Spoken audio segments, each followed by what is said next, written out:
Michael Sheehan, a 47-year-old registered nurse from Texas, purchased a brand new Tesla Cybertruck on April 25, 2024. Just over 3 months later, Sheehan's vehicle veered off the road and flipped partly into a ditch, causing the vehicle to be engulfed in flames. Troops within the Texas Department of Public Safety said the Cybertruck driver was heading west on Cedar Parkway when the truck left the roadway near Fisher Road. From there, the Cybertruck hit a concrete culvert and would soon be engulfed in flames. It killed the driver, who at the time had not been identified due to the severity of their burns. The license plates and VIN numbers were also destroyed in the fire. You can see there some of the charred wreckage of the truck's telltale stainless steel body. Now, the National Transportation Safety Board has previously published reports saying that fires in EVs with lithium-ion batteries can pose a risk to first responders. Damaged power cells can lead to an uncontrolled increase in temperature and pressure, often called thermal runaway, creating those dramatic fires. Now, today, the battery pack entered thermal runaway, an incident where one exothermal process triggers another process, finally resulting in an uncontrollable increase in temperature.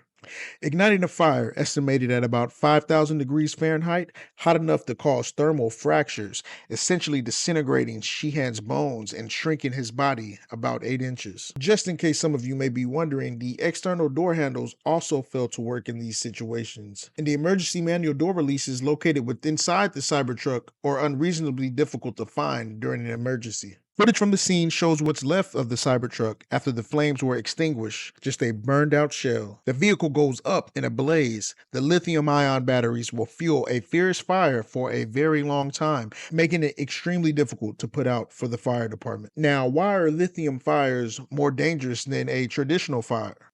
Mainly because of the way lithium reacts with water. Immediately upon contact with water, lithium produces hydrogen gas and lithium hydroxide. If you're into chemical equations, it looks a little something like this.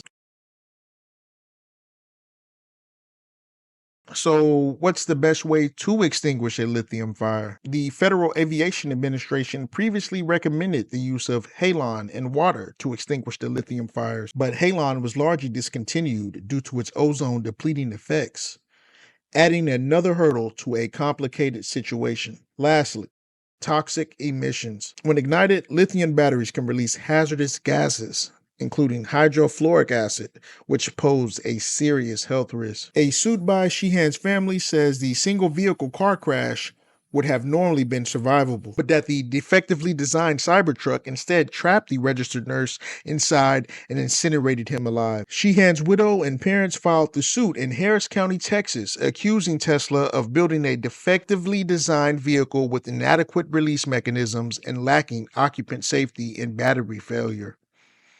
They argue that the crash itself was survivable, but the Cybertruck's design transformed it into a spaceship, more focused on aesthetics than safety. Attorney Scott West emphasizes that cheaper, safer battery cell options were available and would have given the occupants more time to escape. He would also describe the death as the most excruciating and longest torture, likening it to hell itself. Nerves exposed to everything, he would say. Before we go further, I feel it's important that I state Sheehan did have alcohol in his system at the time of the crash. Michael's case marks the first known fatal Cybertruck crash since its public debut in November 2023. Another fiery Cybertruck crash happened months later in Piedmont, California, this time involving college students. We're learning this morning that 3 teenage victims have been identified in a Tesla Cybertruck crash. Alina Abovian is live from the news center this morning with the latest information. Alina, good morning.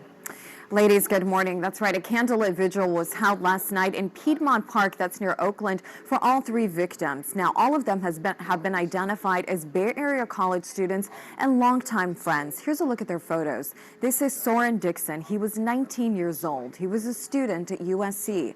All 3 of the crash victims who died graduated from Piedmont High School in 2023.